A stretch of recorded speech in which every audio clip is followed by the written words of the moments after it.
guys, how's it going? Today I'm going to be talking about my book that I wrote, Unseen by the Gods. This isn't officially published or anything, I just got it printed because that's what I like to do with my books when I finish them. But I want to talk about the book, what's wrong with it, and why it is now shelved indefinitely. I wrote this back in 2014, 2015. I finished it in 2015. I think I started late 2014. Now, I also want to say this book isn't finished. I did a round of self-edits. I made a little cover, which is, I mean, with the skill set that I have, I think it turned out pretty cool, but this in a bookstore definitely wouldn't sell. But even though this is printed physically here, it is by no means a finished novel. There was a promotion going on at the time through NaNoWriMo that you could get your book printed through CreateSpace for a very, very good price, but there's a time limit on it. So I finished the book the best I could during November.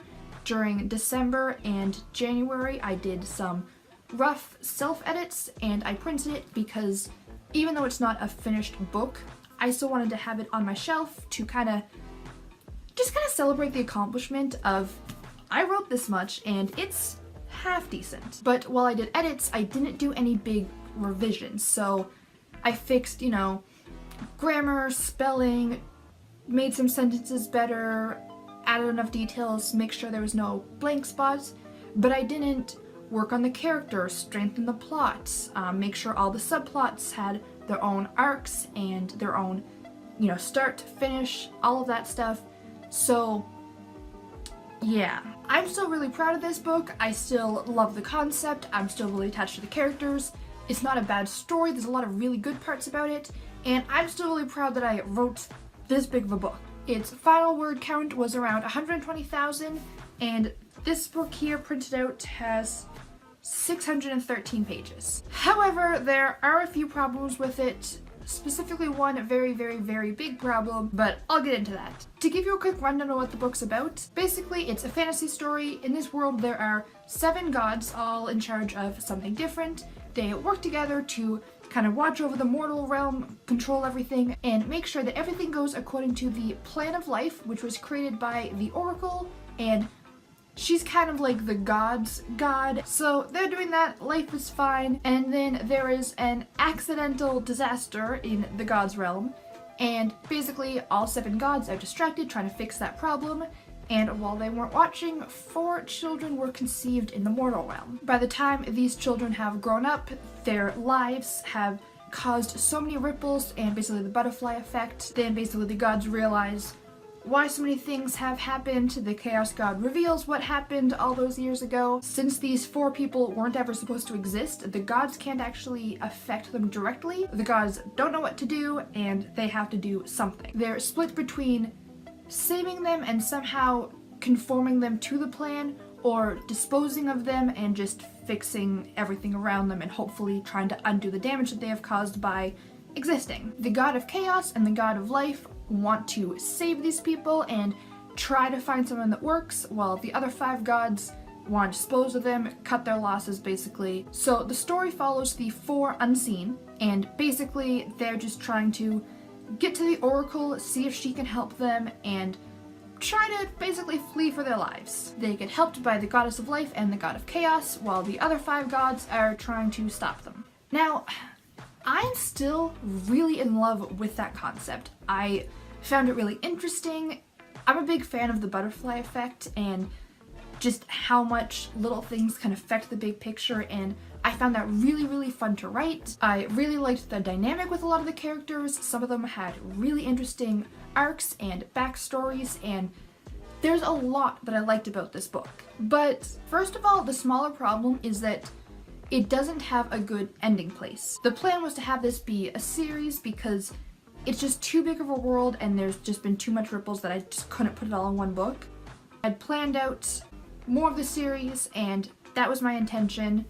So the first book has to end somewheres, and they always say make sure that the first book can stand on its own. And this one can't. The main goal of the characters is to reach the Oracle, so I can either stop the book before they reach her, as they reach her, or after they reach her. I couldn't end it before they reached her because it just kind of defeated the purpose, and since the main plot didn't even get any sort of resolution, it wouldn't have been satisfying. I didn't want to end it after they reach her because that's when I kind of get the ball rolling of the next kind of big plots. It would have taken a really long time to set that up, to do it justice, and also have an ending point that made sense. So I decided to end the story as they reach the Oracle. They get to her, it's called the garden, but they get there and they can sigh, they made it, but it doesn't feel satisfying because they don't know what's gonna happen. You haven't figured out, okay, well, how's she gonna fix this? What's she gonna do? Does she want to kill them too? Because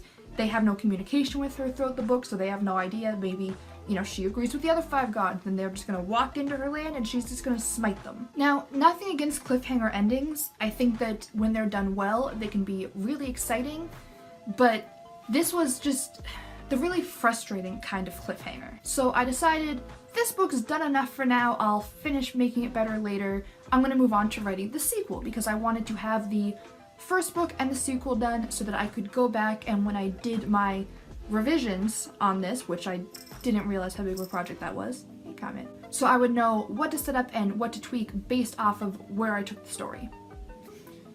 So I started writing the sequel, and it was a bit of a mess. It had just grown and expanded, and there was just so many things that I wanted to do. I basically added these huge arcs for all of the characters, and I wanted to write them all, and that would have been like 7 more books. That's a lot. It just got out of control, and it was way beyond what I could have done. So I set it down and realized, okay, no, this is way too much. So then after that, I decided, okay, maybe I need to go back to the first book. So I started going through my revisions for the first time. Step 1, I reread the whole thing, and I was feeling really good about it. There was a lot of really good parts. I have a couple scenes that, even when I'm rereading it now, I still am like really proud of myself. Like, there's quite a lot of good writing in there. Some of the characters stayed kind of flat, but others grew really well. There was a couple cool plot twists that I even kind of forgot that I had written because it had been a couple years, and then when I came across them, I was like, I didn't see this coming, and I wrote it. So, I don't know, I really liked it. And I was feeling pretty good about myself, and I thought, okay, you know, a lot of this needs to be reworked, but I can do this.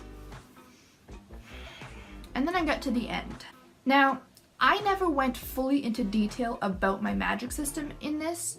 None of the mortals have magic, but the gods obviously have some sort of magic.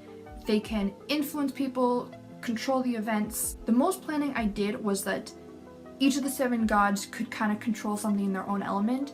So the goddess of life could heal people.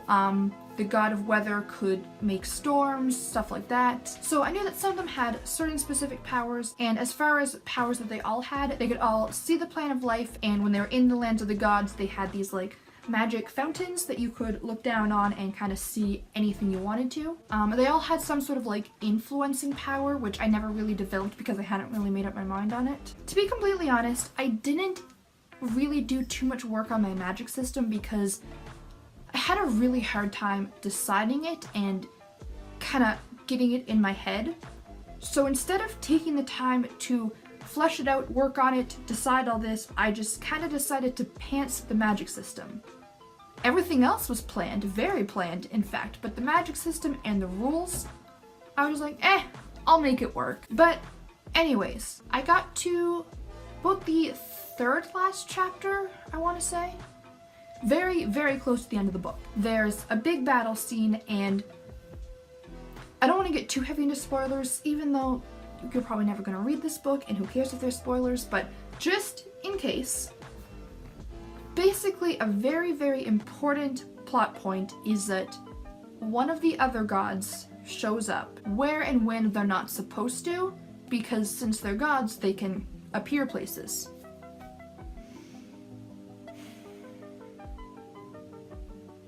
And I thought that this made sense because I decided, okay, well, when they're in the gods' lands and they have their fountains, they can see anywhere in the mortal world, they can maybe just hop in and put themselves there and essentially teleport.